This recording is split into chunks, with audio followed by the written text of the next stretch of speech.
If Jung was right, ignoring that self doesn't just cost you happiness, it costs you your life. Jung devoted his life to mapping the mind's hidden architecture, its shadows, its masks, in the silent war between our inner truth and our outer performance. And from that lifetime of work, he distilled one rule, one principle so simple it can be spoken in a single sentence, yet so difficult that most will spend their entire lives avoiding it. He had everything the world tells you to want: the job that drew nods of approval, the sleek apartment high above the city skyline, the calendar full of dinners, parties, and weekend escapes. From the outside, he looked untouchable, a perfect picture of success. But when the noise faded and the night pressed in, the silence felt heavier than any sound. An emptiness he couldn't name, a quiet truth he didn't want to face. This life was built for display, not for him. At first, he buried it. More projects, more people, more promises that this time it would feel different. Yet the feeling always returned, stronger, sharper, impossible to ignore. Until one morning, the truth hit harder than failure itself. He had no idea who he really was. Before we go any further, understand this. What we're about to explore could change the way you see your entire life. We're going to break down Carl Jung's only rule for truly knowing yourself, the one that will show you why you keep repeating the same mistakes, falling into the same patterns, and feeling the same emptiness, no matter how much you achieve. We'll uncover how your unconscious shapes every decision you make, the hidden parts of you that quietly control your fate, and the exact steps to take back that control. So stay with me until the end, because by the time we're done, you'll see yourself and the life you're living with a clarity you can't unsee. It's a secret more common than anyone admits. Lives that look perfect from a distance, but feel hollow up close. We wear the right clothes, post the right pictures, say the right things, and somewhere along the way, the line between who we are and who we pretend to be disappears entirely. Carl Jung saw this long before the age of Instagram or corporate ladders. He believed there's one core reason so many feel lost, anxious, and disconnected, not just from others, but from themselves. So here's the question. What if the life you're living isn't actually yours? What if it's a carefully rehearsed act, performed for the world while your real self waits, unseen, beneath the surface? To understand Carl Jung's rule, you have to step into the world that shaped it. It was the dawn of the 20th century. Europe stood on the edge of a new age.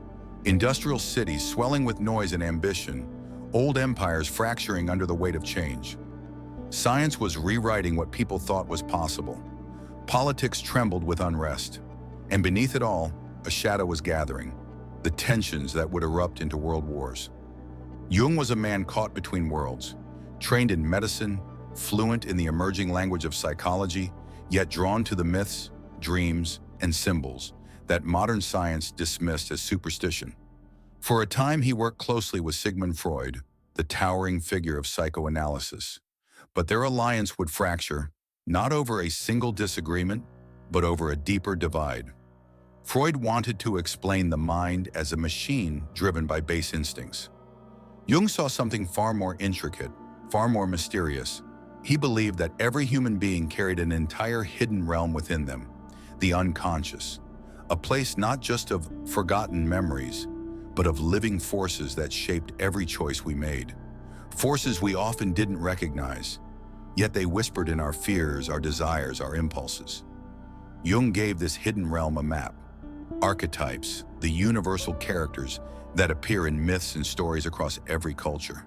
The shadow, the parts of ourselves we deny or repress, and the process of individuation, the lifelong journey of becoming who we truly are beneath the mask. Those masks, what Jung called the persona, were not inherently bad. They helped us survive, belong, function in society. But they came at a cost. The more tightly we clung to them, the further we drifted from our authentic selves. And this, Jung warned, was the root of much human suffering. Not war, not poverty, not fate itself, but the quiet, relentless erosion of self that comes from living for the expectations of others. He saw it in his patients, in his peers, in himself. People building their lives around an image while their real soul, unlived, unexpressed, waited in silence. It was here, in this tension between the mask and the self, that Jung's one rule was born. From the moment we can speak, we start building it, the mask. Not the kind made of cloth or paint, but the invisible one we wear so the world will accept us. It starts simple. A child learns which jokes make their parents smile, which silences keep them out of trouble. A teenager discovers which clothes draw praise, which opinions draw ridicule. By adulthood, the mask feels less like something we put on and more like the only face we have.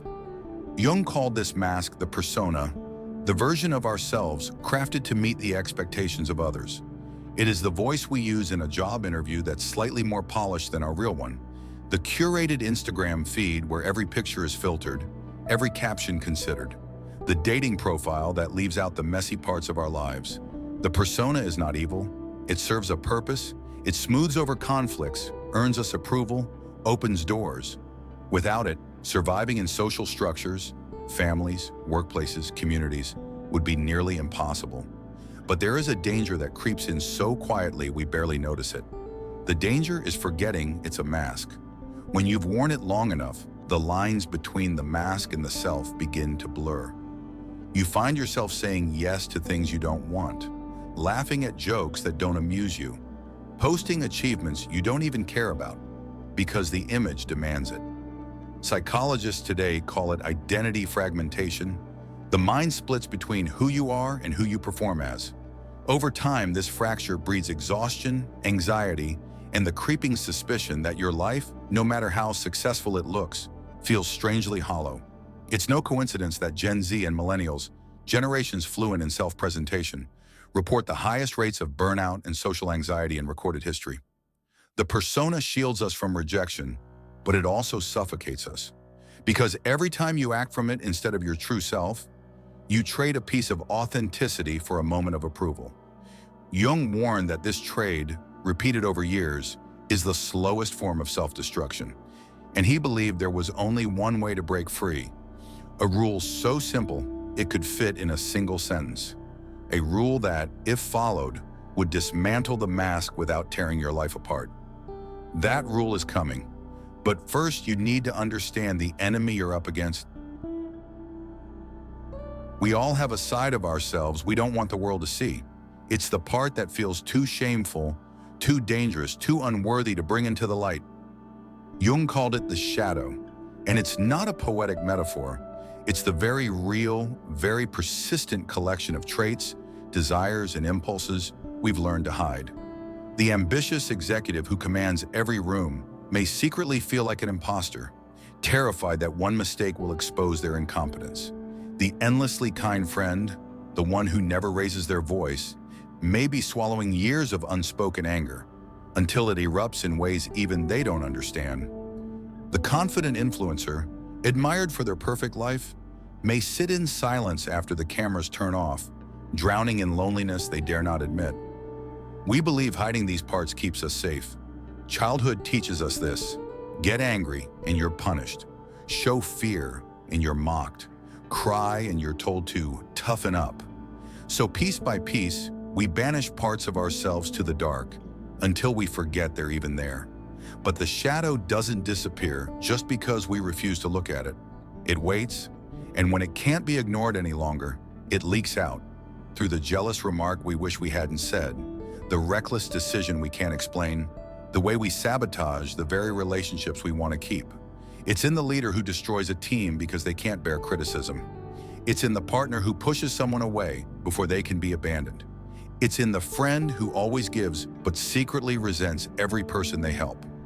Jung warned that the shadow's greatest danger lies in its invisibility to us. We notice it in others long before we see it in ourselves. That's why we can be so certain someone else is selfish, arrogant, or manipulative, while remaining blind to the same tendencies in our own reflection.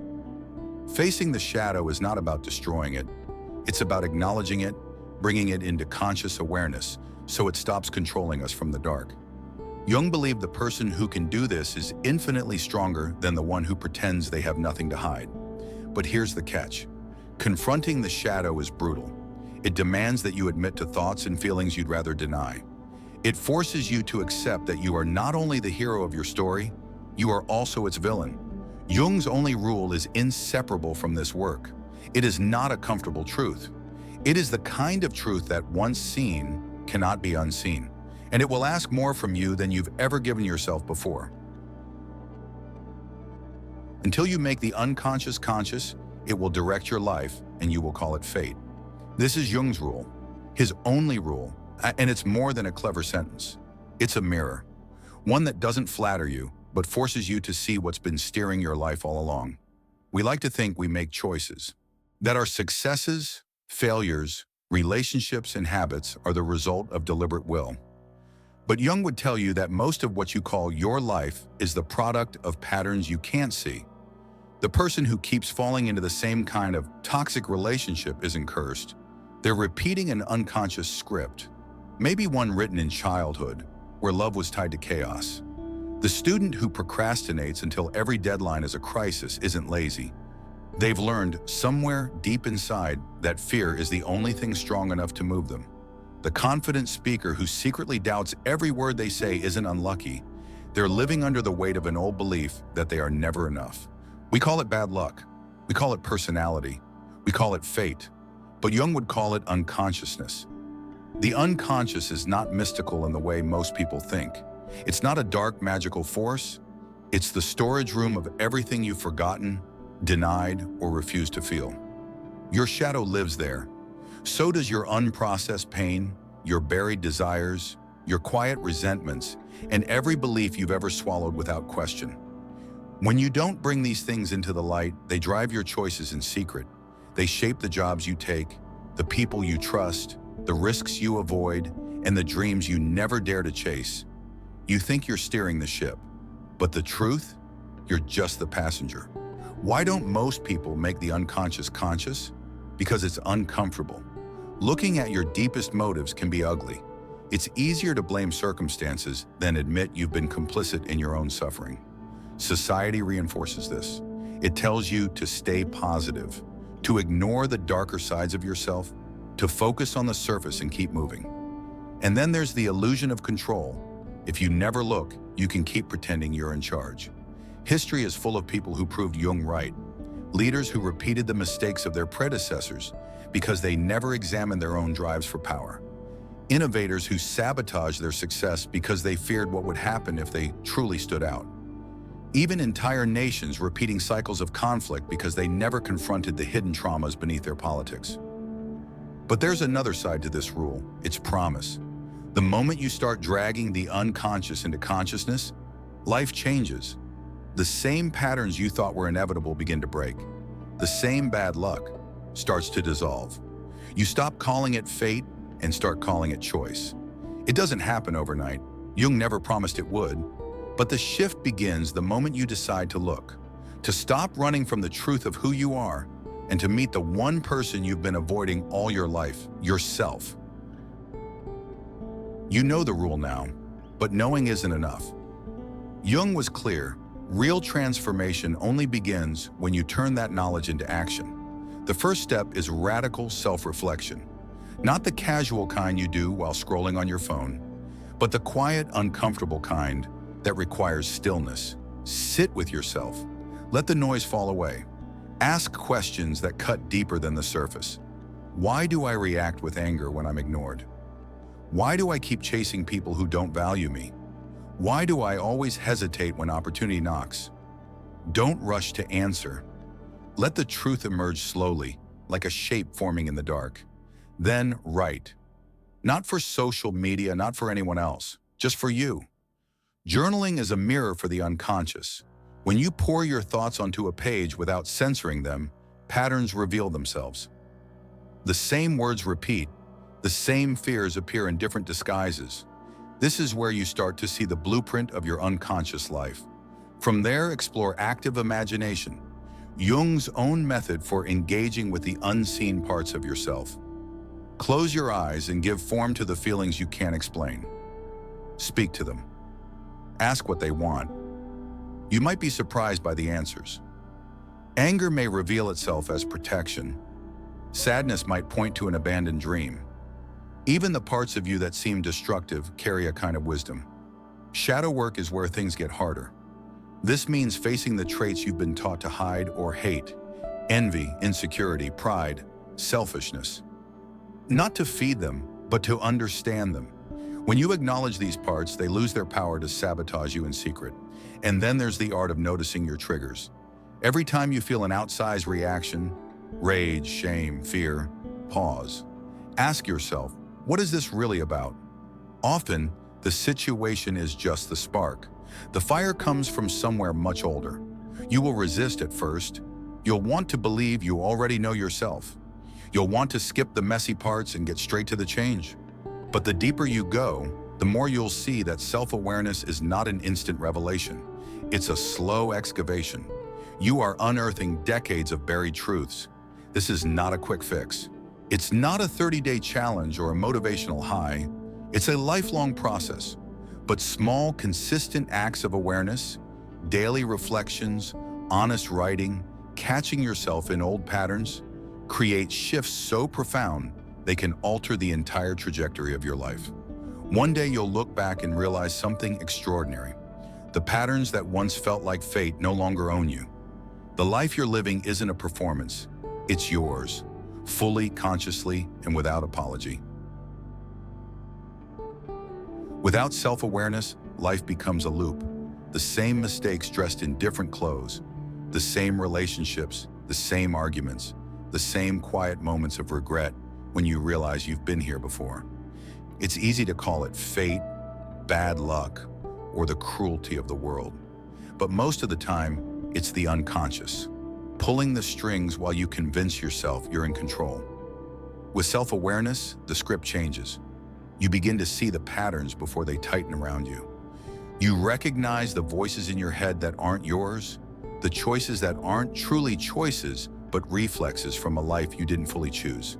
And in that recognition, you reclaim authorship. You stop being a character in a story someone else wrote. Think back to the person in the opening story, the one unraveling under the weight of forces they couldn't name. Imagine if they had known Jung's rule. Imagine if they'd recognized the shadow rising before it consumed them, or the mask slipping before it shattered. Despair could have turned into clarity, collapse into transformation. Jung's only rule is not about becoming someone new. It's about meeting the person you were always meant to be. The self that existed before fear, before conditioning, before the mass. If you refuse to face yourself, the world will eventually force you to. And when that day comes, you will either be crushed under the weight of what you never wanted to see, or you will stand unshaken because you've already looked in the mirror.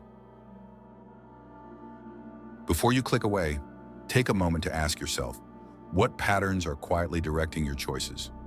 What stories have you been living without ever questioning who wrote them?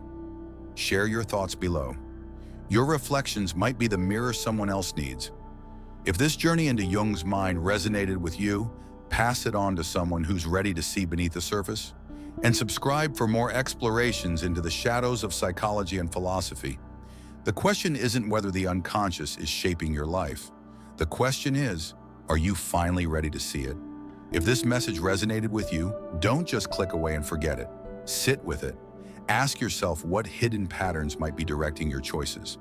And then share your thoughts in the comments, because the conversation you start here could be the one someone else needs to hear. Subscribe if you want deeper explorations into the truths that most people are too afraid to face. Your life is already being written. The only question is, are you ready to take the pen back?